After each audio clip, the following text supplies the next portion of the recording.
This is Rob Stone from Fox Sports. Hey guys, this is Cole Liker. Hi, I'm Neill Collins. You are listening to the Unused Substitute. The Unused Substitute. And you're listening to the Unused Substitutes. Get off the pitch! Hey there, Little Red Riding Hood, I got a problem and it's complicated.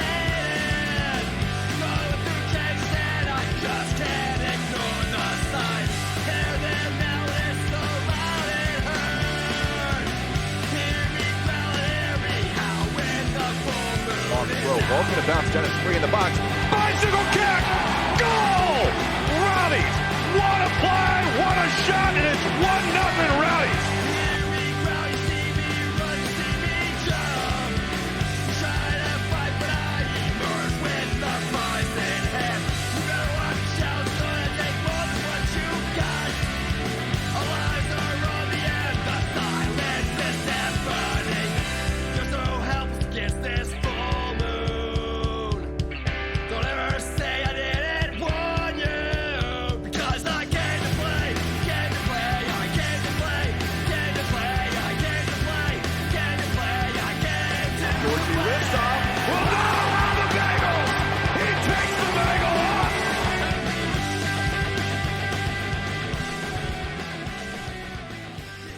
Good evening, everybody. For the first time in 2020, the first time since last decade, you're listening to the Unused Substitutes live on Radio St. Pete, although we'll be honest and transparent up front here. We are recording this on Tuesday night, and they are going to play it for us Wednesday night. We'll talk more about that in a little bit. Part of the Beautiful Game Network and sponsored by Roughneck Scarves. My name is Matt, and over on the other side of the internet from me is a guy who occasionally makes his voice heard. And that's just a joke about more software problems we had getting started tonight. Steven, how are you doing? I'm doing all right. First show in 3 weeks, and we had a lot of trouble getting this going because it's the Iranians. What can we say? Yeah, the Iranians and the Russians have hacked us. Something like that. Exactly. So the reason why we're recording this on Tuesday night and you're hearing it on Wednesday is due to the Bundesliga friendly happening at Al Lang Wednesday night. If you're listening to this, it means you probably aren't there. But our patrons are going to get a chance to hear this, between now and Wednesday night when it goes on air live. So for them, if you're thinking about it, just go. Gates open at 6 o'clock. Parking is $10 at the stadium. Entry is free. Go have fun. You've got Eintracht Frankfurt, who's been training at IMG and having open trainings twice a day, inviting fans in, being very fan friendly, unlike some other teams training down there. You've got the former U.S. national team boss Jurgen Klinsmann with Hertha Berlin in town. Go out and have a good time. It's going to be a beautiful evening weather-wise, perfect for watching some soccer at Al Lang and maybe sneak a peek and see what's happened with the stadium so far. I haven't been up in St. Pete in a little while, so I don't know what if or anything has been started or done yet. But we took a few weeks off, and there's been some Rowdies news, some USL news, and we figured we'd do something this week as opposed to nothing. And then players, I believe, reporting next week to start training. I saw a tweet from Forrest Lasso, said he was making his way to the Tampa Bay area in the end. Tampa, and it's okay. I'm to the point where I'm not sure I care anymore, but I don't either, especially if it's for like a new player. Yeah, right. I'm gonna give him a pass for a little while, at least. Yeah, for a little bit. At least let him meet the team and actually get in the area before criticizing his choice of what to actually call the area. Because for all we know, he's going to live in Tampa. So to all of those poor schmucks on Twitter or whatever, I called him out for saying Tampa. If he lives in Tampa, then all of you can just stop.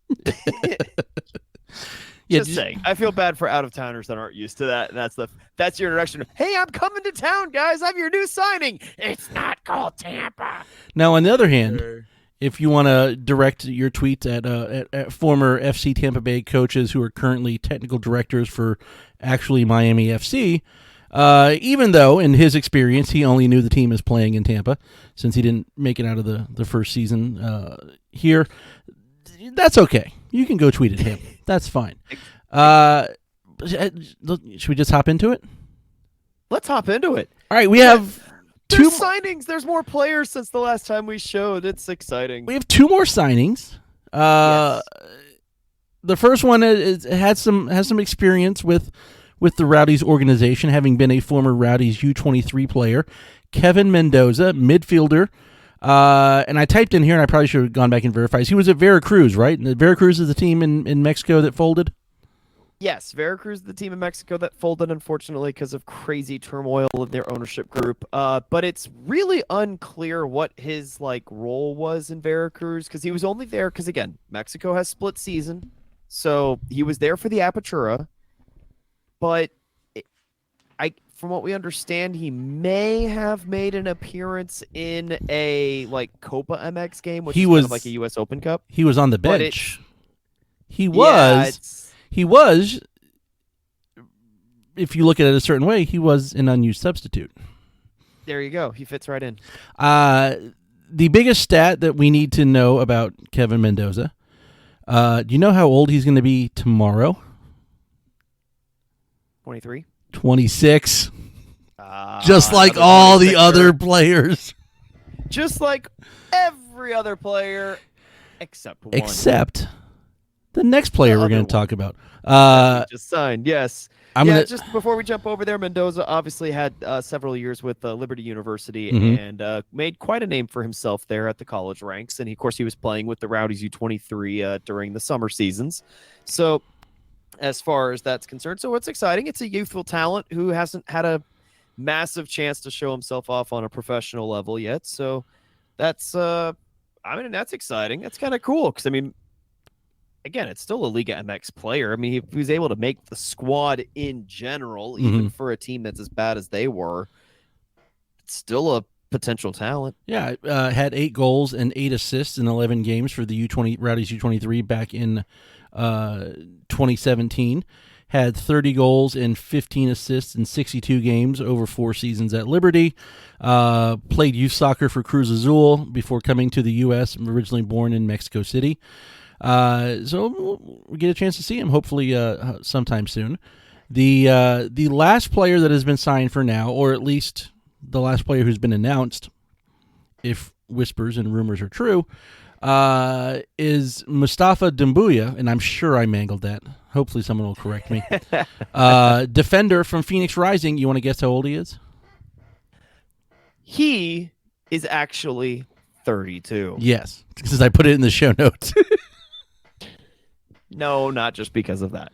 I had to go look it up. I knew he was a little bit older. Experienced player, spent the last 2 seasons, I believe, with Phoenix Rising on their back line. They've been pretty successful. Again, you hate to well, he was on that team. And that's one of the things I can't stand. They're he was on that team, and that team was successful, so he'll be great. Well, there's 10 other guys on the team. You can't just pin all the... I was listening to a podcast on the way home today we're back to work this week. I was supposed to go to 2 different trainings all day yesterday. Giant head cold that my family gave me as a late Christmas break gift. But it meant I got to call out yesterday, but I did have to go to a training today. And I'm coming home, and they're talking about the Liverpool-Everton FA Cup match, and one of the guys is like, well, it's kind of strange because Everton's got Ancelotti, who's always had success against Liverpool. It's like, well, look at the teams he's been in charge of before. Everton's quite different. It's not just Ancelotti's here, so it's going to be all okay. I kind of hate when people do that. So I'm gonna say, hey, I will say. And I haven't watched him play. I don't know anything else about him besides he came from Phoenix.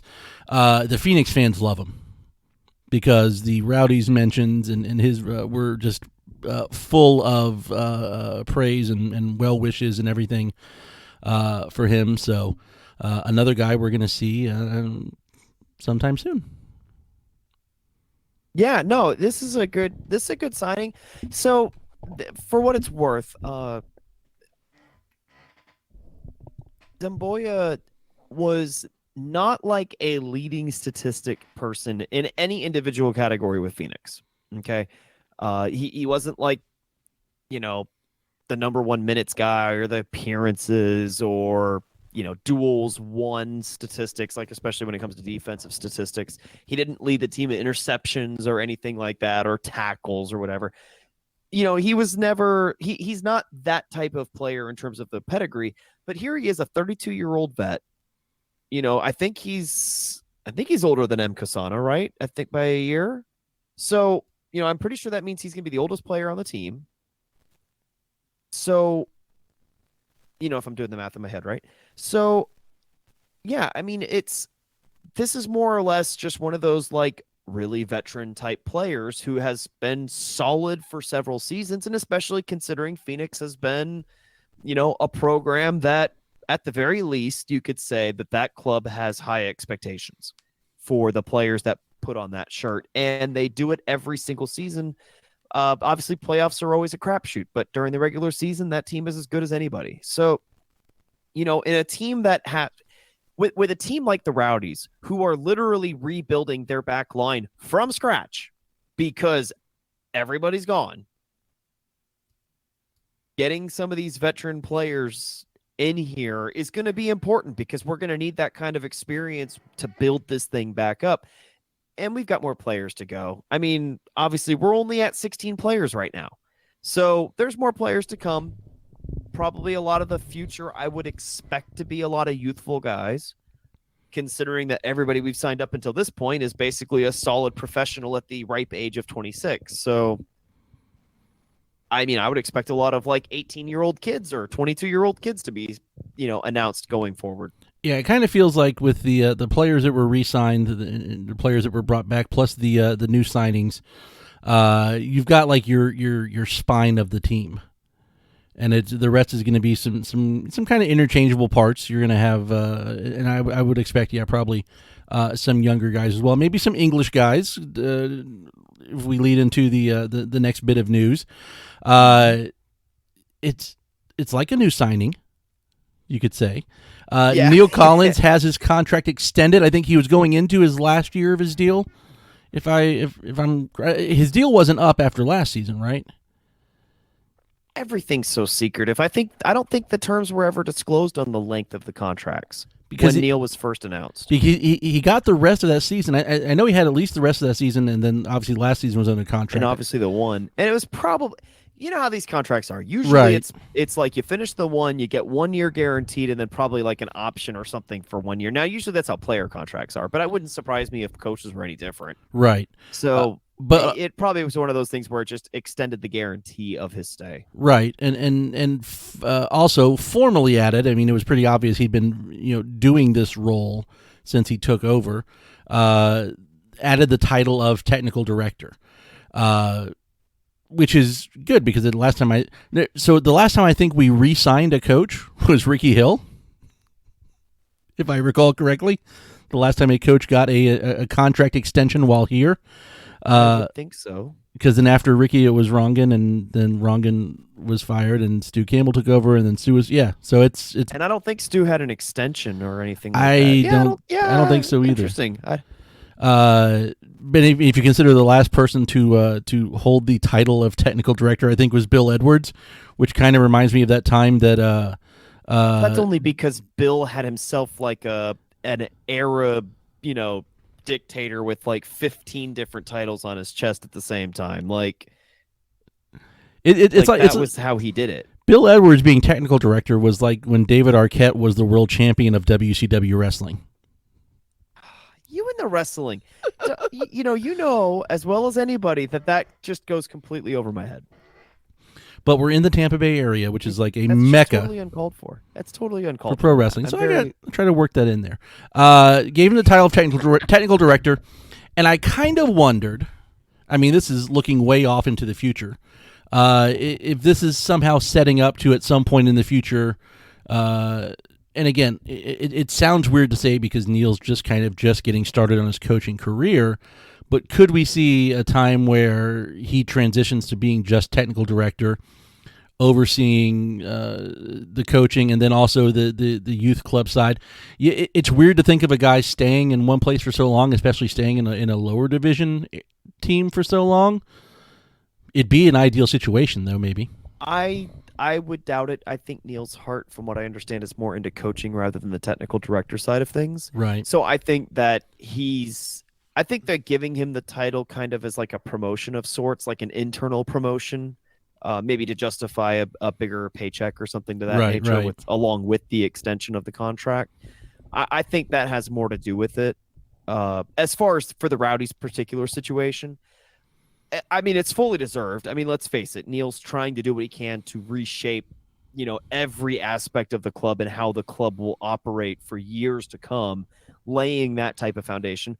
Hopefully we'll see a couple of USL Academy contracts, get signed again this year. Maybe that'll fill in a roster spot or two, and maybe we'll get to see some of those kids play this year, unlike last year. So, well, at least in the regular season. So, I think it makes sense. Like I said, more than likely, to me, I think this is more of just a promotional thing. Mm-hmm. And, basically it just garnered him an extra couple, whatever in the paycheck. And I think that was what the whole idea was.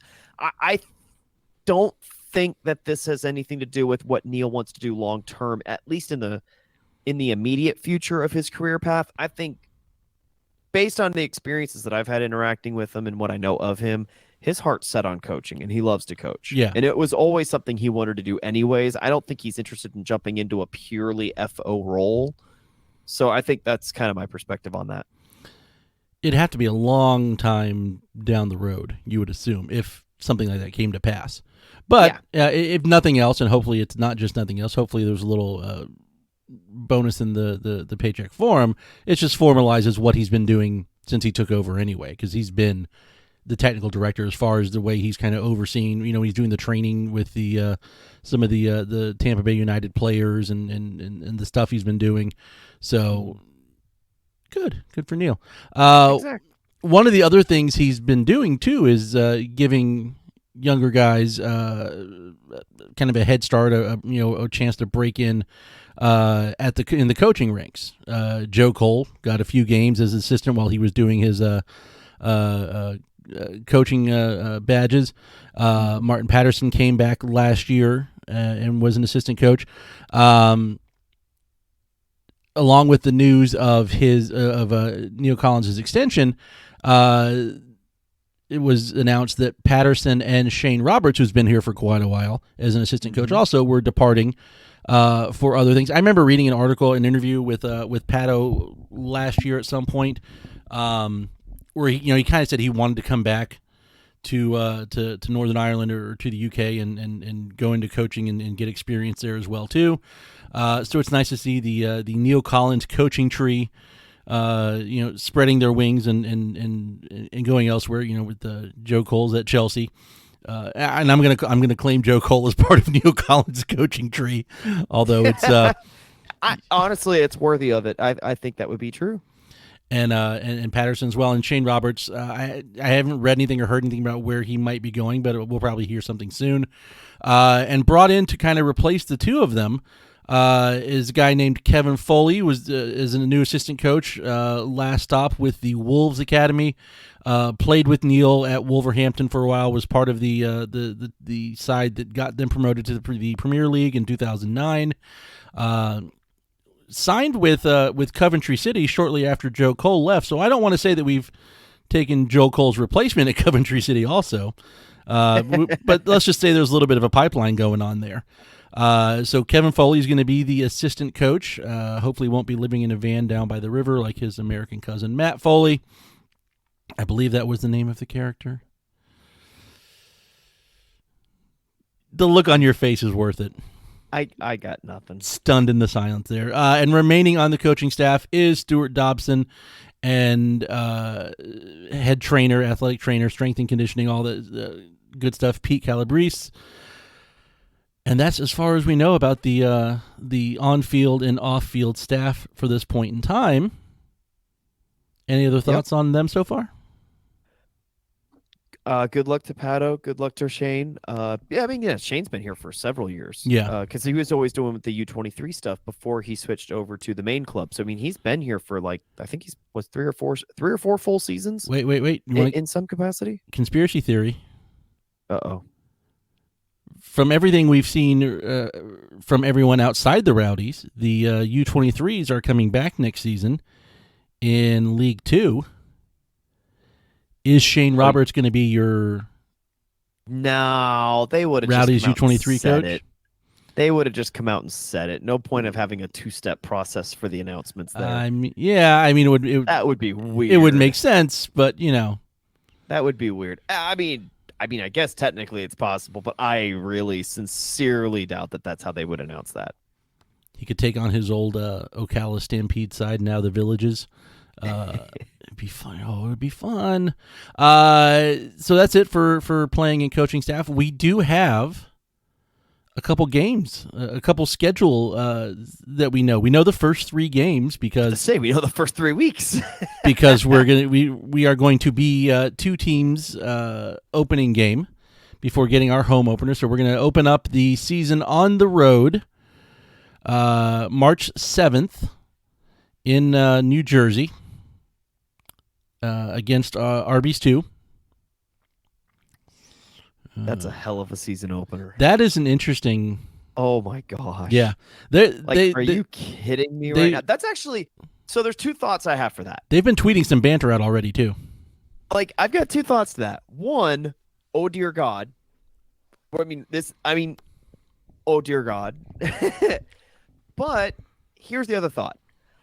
This is actually great that we get to start off with them. First of all, that knocks out one of our hardest road games of the year in the very first week of the season before anybody's found their form yet.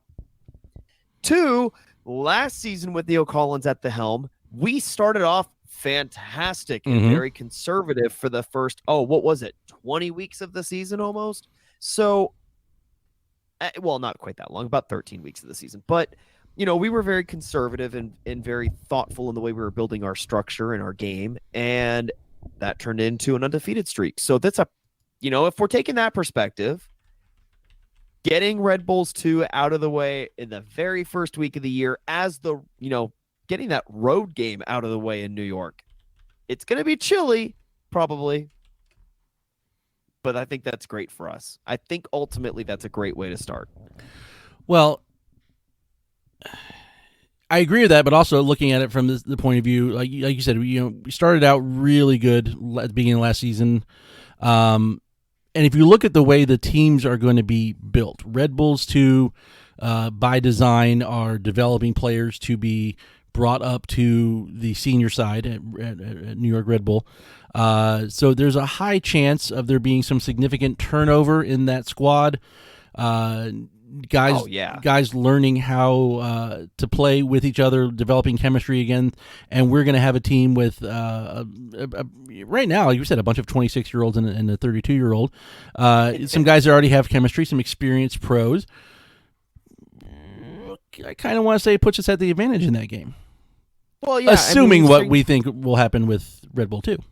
Yeah, just looking ahead at Red Bull 2, we've already seen they've had 3 players from last season already sign MLS contracts going into this offseason for MLS. So, that team obviously is going to look radically different. At the same time, we're starting out with an entirely brand new defensive team. So, all's fair in love and war, I guess. Hopefully New York won't be at their, let's score 7 in a game. Yeah, hopefully. Level, doing their best Tampa Bay Lightning impression. So that's game number 1. Game number 2, as announced, is we are actually going to be the guest for the first USL home game at Miami FC at Ricardo Silva Stadium. Actually, Miami FC. The actual Miami FC. The real Miami FC. The inner Miami FC. The actual Miami FC. That's what I'm calling actual it. Miami You've FC. got actual Miami, and I'm now referring to Beckham's club as Miami adjacent because they don't even play in Miami-Dade County. They play in Broward County at the site formerly known as Lockhart Stadium. I will forever call them Outer Miami. I call them something. I guess we'll call them stuff when they come here for Suncoast Invitational, apparently, but we'll wait for solid details on that first.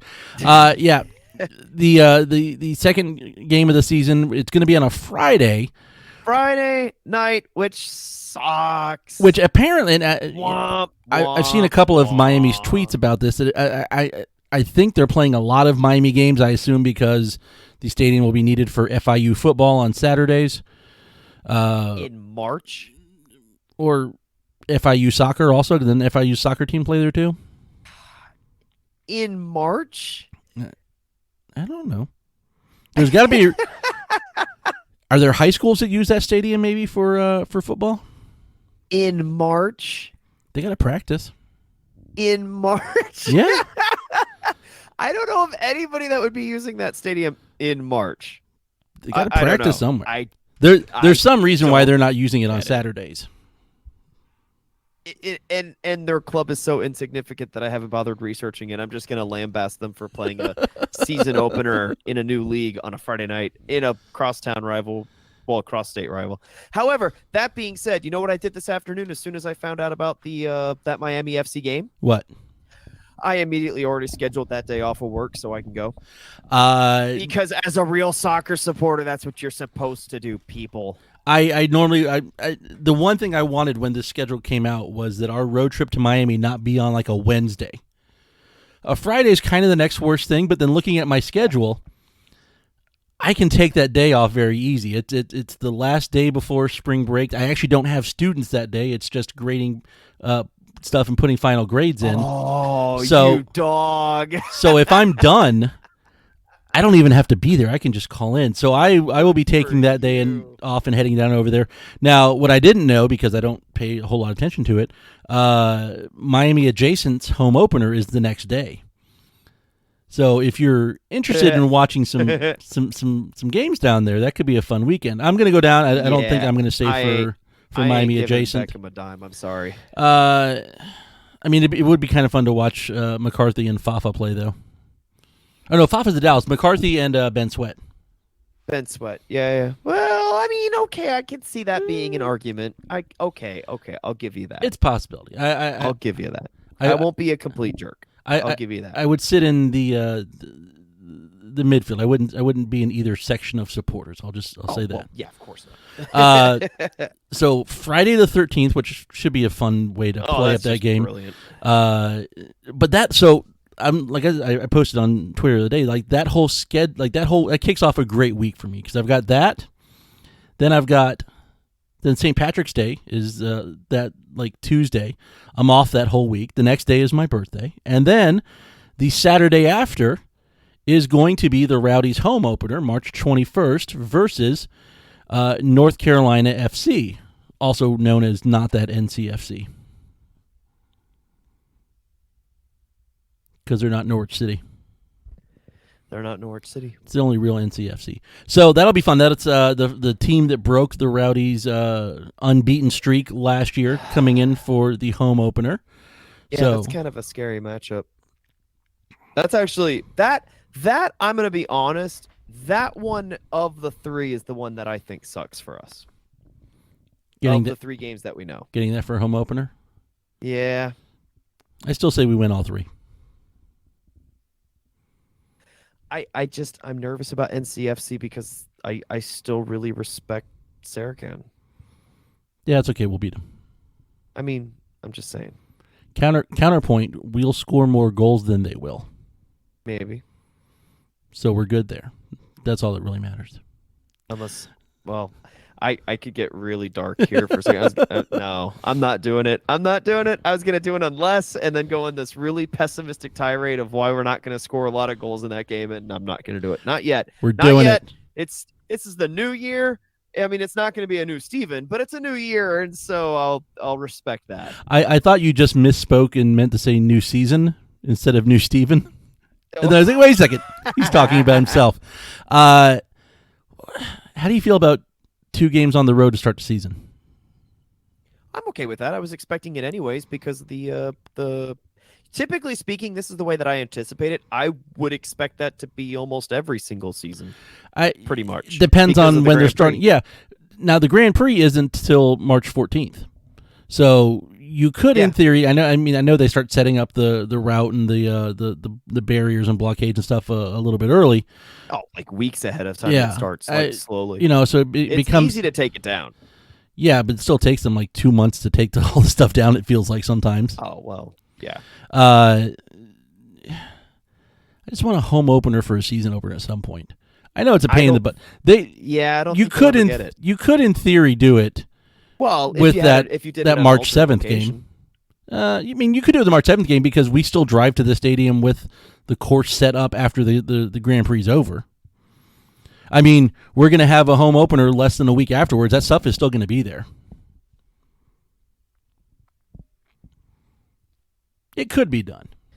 I don't know, maybe. But I would honestly be surprised if we ever saw a season opener, home opener Rowdies game, as long as the Grand Prix is still in St. Pete, which full disclosure, I'm actually okay with. I'm perfectly fine with starting our games on the road because I think that actually builds a little anticipation, I think. Right. Maybe going into an actual home opener. Like if we beat Red Bulls 2 and Miami FC going into the home opener game, which we will. That's awesome. Oh yeah. I think that's cool. Builds a little excitement up. You would think. Of course, with local media the way it is, nobody's going to talk about it either way. So, yippee-ki-yay, here's Dark Steven again. We haven't heard anything official regarding the rest of the games, but the source I'm going to rely on is Louisville City's TV partner, who said the rest of the schedule will be announced on Thursday. So we'll keep an eye out for it then. We'll talk more about it. We might do a show next week. We'll have to wait and see what else gets announced. The other thing we're waiting to get announced, besides some more players for the roster, which will probably start happening next week as training camp opens, is official announcement about the Suncoast Invitational. We can kind of piece some stuff together now based on what some of the MLS teams have announced. So there is. When was that? Oh, the Philly game was what, February 15th? I want to say. Jeez, I closed that window already. Let's see here. February. I don't remember. I think it's the 15th. Opponent either way and time not posted. But Philly has announced the game at Al Lang. FC Dallas is going to play Miami adjacent on February 22nd at Al Lang. So you've got a couple different Rowdy alumni in there. Fafa Pikal, who was traded to FC Dallas in the offseason. I don't know, maybe it's a clause in the Suncoast Invitational stuff that Fafa always has to be on one of the teams, and that's why Dallas gets to come over this time instead of like DC United. Against Miami adjacent, who's going to have John McCarthy and Ben Sweat. Montreal arrives February 3rd for training in St. Pete. We'll assume that they will be part of those games as well. Philly's also going to have stuff out at the Joe DiMaggio complex in Clearwater. They've announced games against Atlanta United, and there was one other team that they've announced that they were going to play out there. Can't remember. It might be Dallas actually. They're going to play out there too, so we'll see. But Montreal's has to leave, I believe, for CONCACAF Champions League at some point, but they're going to come back. I think is it Montreal that's in it? Oh God, I don't remember. There's someone because they have to go play. Really hype on the. They have to go play Saprissa. They announced that a while ago, and I never wrote it down. The scheduling because I just got lazy. I thought it was them, but Montreal being. Excuse me, the CONCACAF Champions League, sir, is a very, very big deal. I just got really lazy and didn't write it down. Just saying. But but is Montreal qualifying for it as being the best pro team in Canada? Because because there's always a team. There's always a team in there from.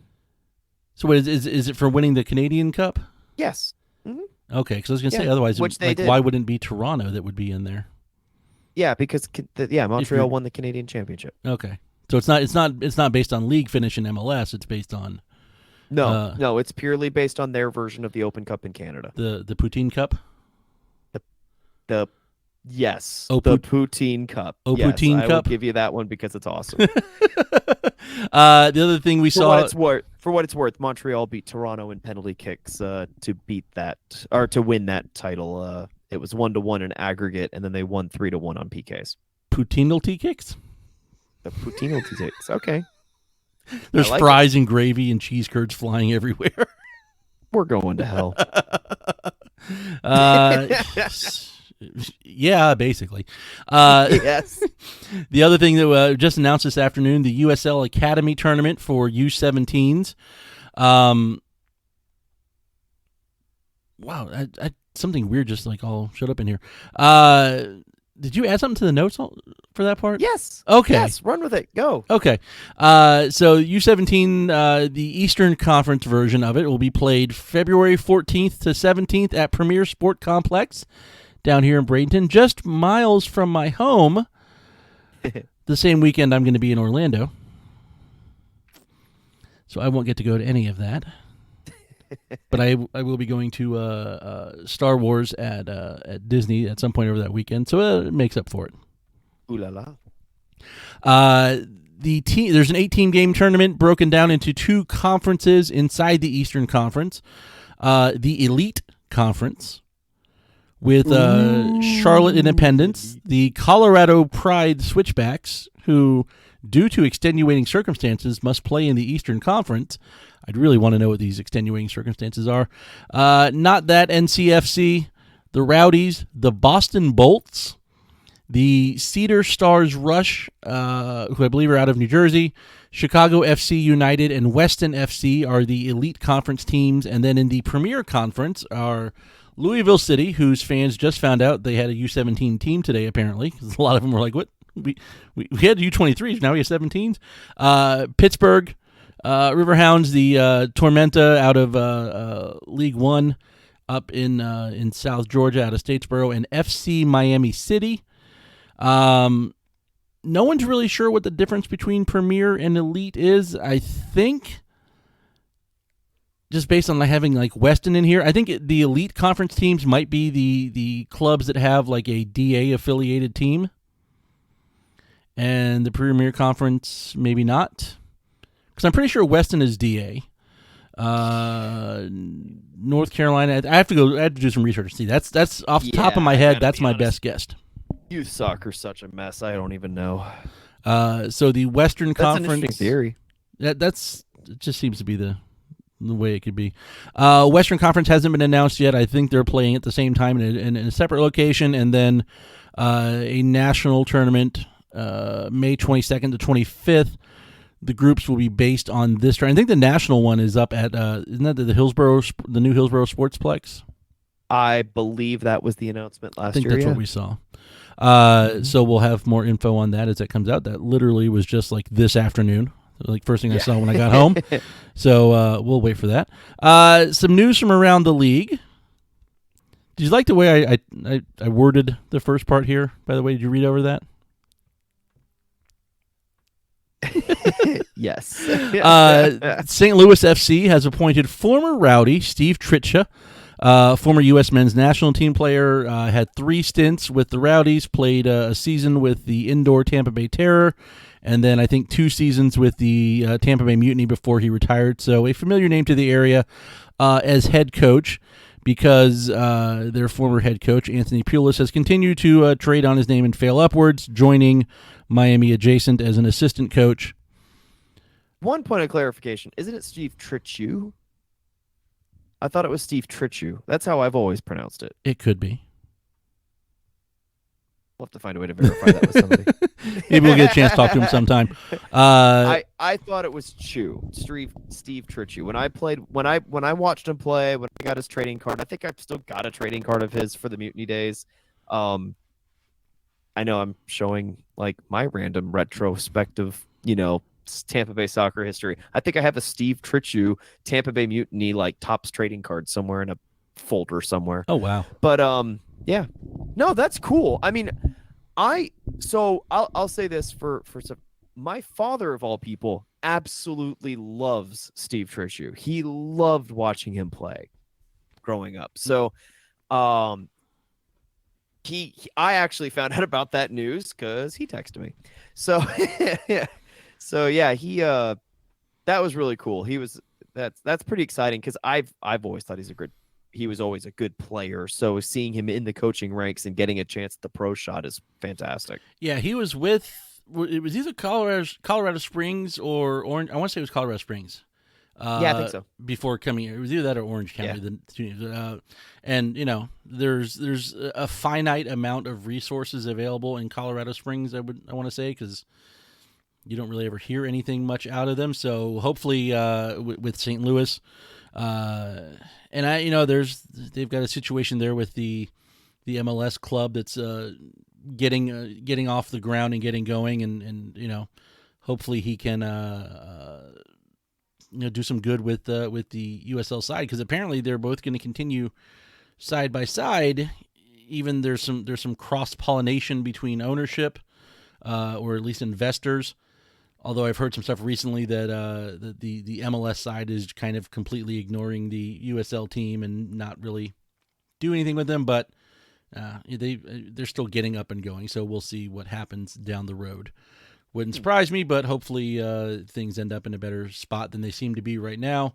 The other bit of news I saw that relatively pertinent to us: San Antonio realizes they always have to have a former Rowdies player on their back line, and with Darnell King going to Phoenix, they've added Hunter Gorski, who split time between, was it a club in like Finland, Norway, one of those countries last year, and then came over and finished out the year with Loudoun United. So we say we won't be seeing him. We don't know what the rest of the schedule is going to look like, so we'll have to wait and see.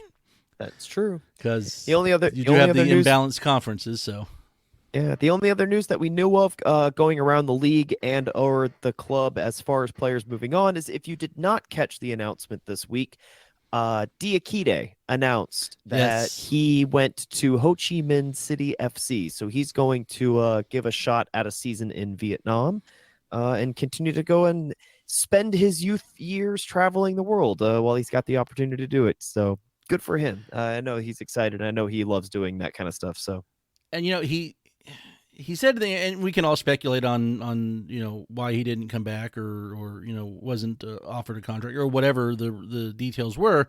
He mentioned something in his post about it. He had like posted one of those screenshots to the Rowdies fans.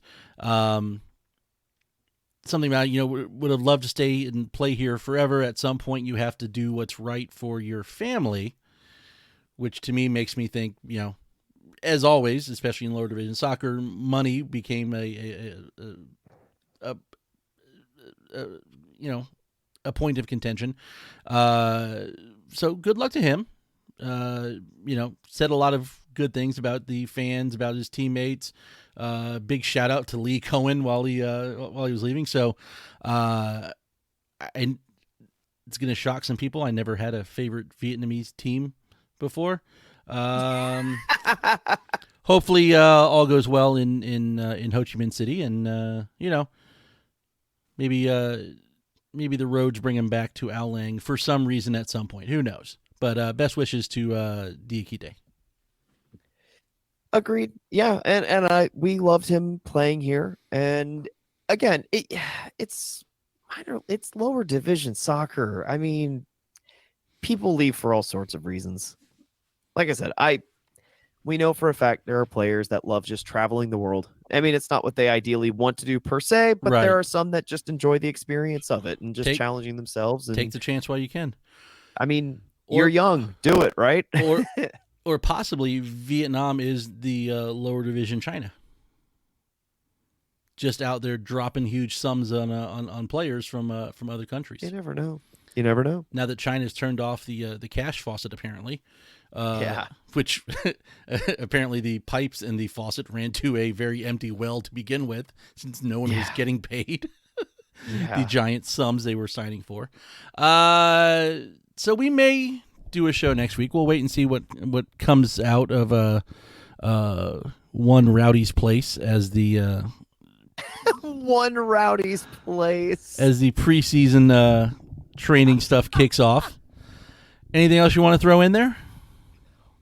Well, I'll say this. So the Rowdies roster now sits at 16 players. So we're still only at one goalkeeper. Obviously, that's going to be probably another 2, I would guess. I would be surprised if we only went in with 2 on the season. So I'd imagine there's 3 probably by the end. We're at 4 designated defenders right now. Considering that we're starting that back line from scratch, I would expect, 2, maybe 3 more? Yeah. Younger kids? They always list Johnson as a forward, even though he never played a minute as a striker. So really, he should be a midfielder, and I'll still never understand the concept of why we continue to list him that way, unless, Neill decides to do what I was suggesting all year, which was throw him up there as a striker every now and then just to throw something different at an opposing team. But let's put it this way. If you put Johnson as a mid, you're at, what is that, seven midfielders at that point. So we need at least another couple there. Strikers, we're currently at 4 if you take Johnson and move him. So maybe a 5th, hypothetically. So, I think at this point, because we've already signed 4 solid defensive players, we've got ex-Red Bull New York, ex-Nashville, ex-NCFC, and ex-Phoenix on our back line. It's a solid pedigree of players from a solid pedigree of teams.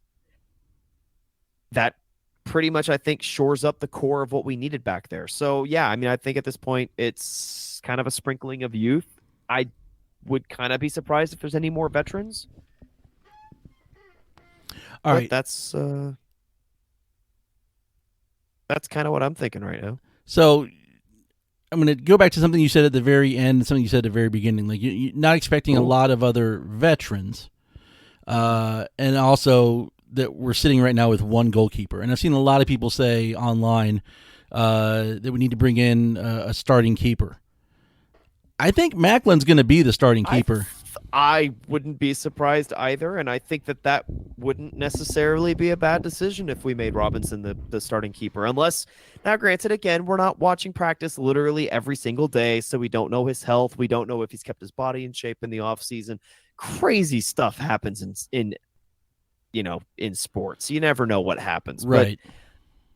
But, I think the plan is to go in with him as penciled in as a starter.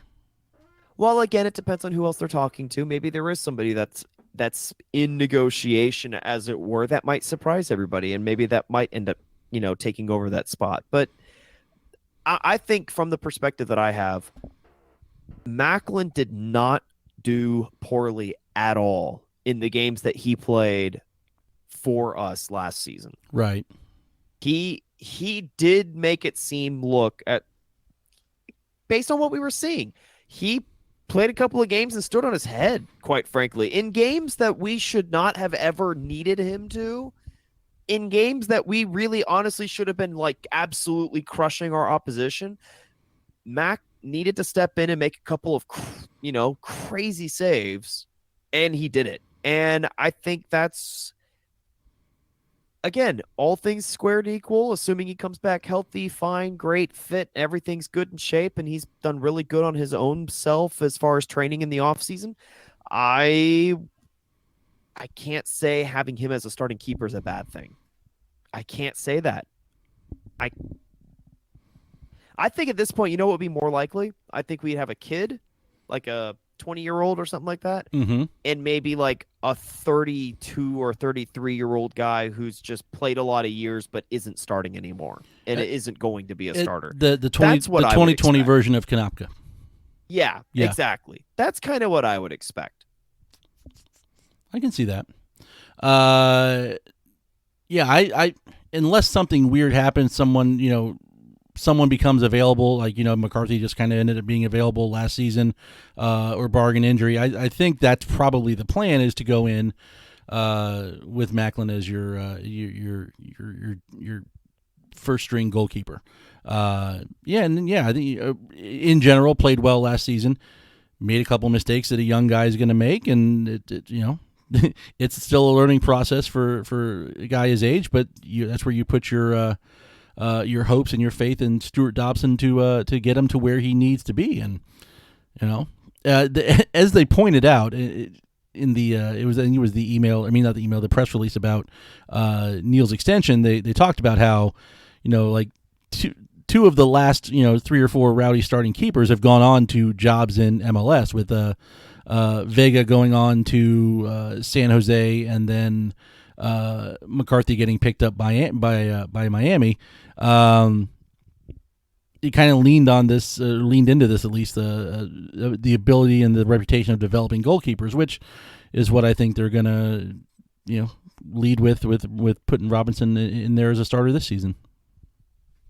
Yeah, let me tell you, I think that's just very nice corporate word speak, considering the pedigree those two goalkeepers had going into those situations. I mean, McCarthy should have been an MLS goalkeeper last year. Love all you guys, but no offense. Yeah. And then Vega had like the goalkeeper howler of the year at the beginning of the year, where he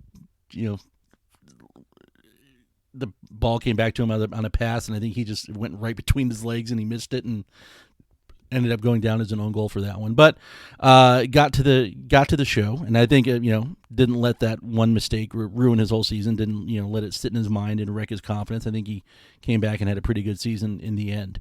So let's wrap it up. We'll make a decision on next week's show as events warrant. Some of you guys hopefully are listening to this on the way home from Al Lang. It'll be published in podcast form by then.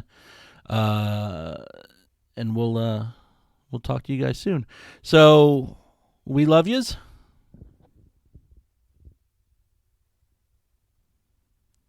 You thinking? You go first. Oh wait.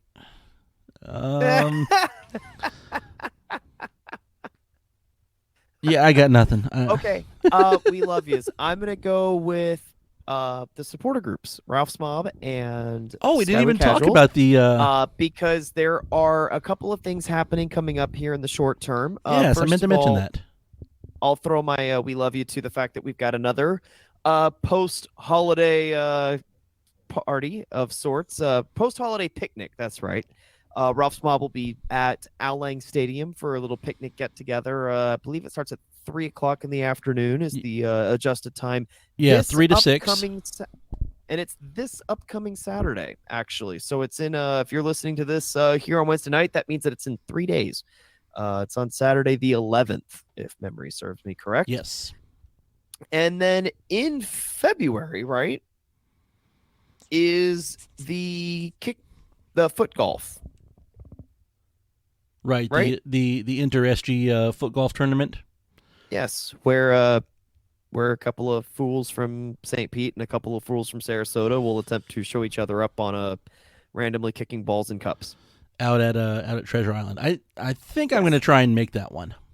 I'm gonna try and make that one too. I think that'd be fun. I have to have the appropriate outfit though. I don't know. Are you a big golf fan? I've never played foot golf. But I mean just golf in general. Nope, never been on a golf course in my entire life. All right. I've only been on a driving range like once ever. I took golf as a class in college at USF. Strictly because doesn't surprise me. Oh, just wait, it gets better.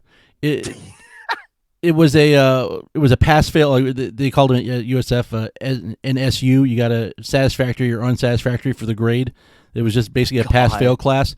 This elementary school. I think that's what I got for elementary. Yeah, school. and you basically got graded based on like your attendance, just showing up, and then there was like a final exam about the rules of golf that he gave us. He took attendance at the end of class, and it was like an hour and a half long class. So we would sleep in, show up for like the last 20 minutes or so, 15 minutes or so, hit a few balls off the tees, then go help with the pickup. And that's when he was like counting heads for attendance and seeing who was there. And then that is the most golf thing ever. So there was a golf player, I believe he was Scottish, guy named Payne Stewart. I don't know. He was the one that was flying somewhere in his private jet, and something about I think the air went out in the plane. Like basically everybody in the plane died, and the plane still flew around for a few hours before crashing. Remember that story from a few years back? Maybe. But he always wore the knickers, the like knee high. I was like, I had to get those because I've got some Rowdy's green and gold knee high Argyle socks that I need to wear for this event. So I'm going to see if I can make this happen. That's pretty good. I'm going to try that. Yeah, we'll share out the stuff for that because that'll be fun. Could even bring to see all of you here. We could even bring. Also, could even bring the new equipment and record something while we're there because it has that ability. Ooh la la. And if you're hearing this, then it means I learned how to work the new mixer board tonight. And we didn't have any more software problems. We didn't have any more software problems. Yay! Nice. All right. So I'll second your "We love you" because I have no original idea of my own. And I'll clear out of here with the thank you to Wolfface for the theme music, to Radio St. Pete for putting us on the air. Thank you to you guys for listening. Please continue to share, subscribe, rate, and review so that other people can find this wonderful show on their own. If you'd like to support us on an ongoing basis, you can go to patreon.com/unusedSubspod.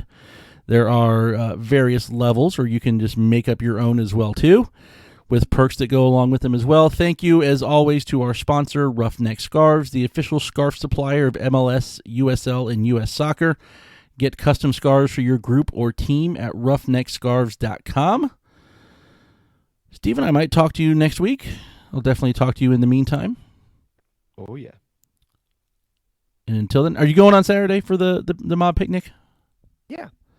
I think I am. Will be there. I think I'm going to go up there for that. I got to double check everything and see, but I think I'm heading up there for that. So hopefully I'll see you there. And all right, sounds good. Man, we really have the New Year's rust we got to kick off here, don't we? Somewhat. All right. At least your brand new technology did not fail us while we were actually recording the show. Well, we'll see. We'll see. Yeah, we'll see. But hopefully everything works out right. We can start doing like live call-ins too. Yeah, we've been talking about that for a while now, though, and we haven't ever tried it. Yeah, well, kind of. Now we have the board where it's built in to handle that kind of thing. This is true. An upgrading board for the holidays is definitely something that we are looking forward to using. Whoop. All right, so let me play the music and then get out of here because I actually have to go back and teach classes tomorrow for the first time since the last decade. All right, well, I think we're prepared for the outro. We'll see you guys. If you're not at the game, if you're listening tonight, that probably means you're listening to us after the game, more than likely, unless you're a Patreon supporter. So with that, we hope to see you there. Come say hi wherever we are in the stadium. Just give us a little shrug on the shoulder and say thank you for doing what you do. We would appreciate that. So also beer. With that, go Rowdies. And if you're 26 and haven't signed a contract yet, do it now. The Rowdies were here, the Rowdies were there, they kicked the ball around. The Rowdies were here, the Rowdies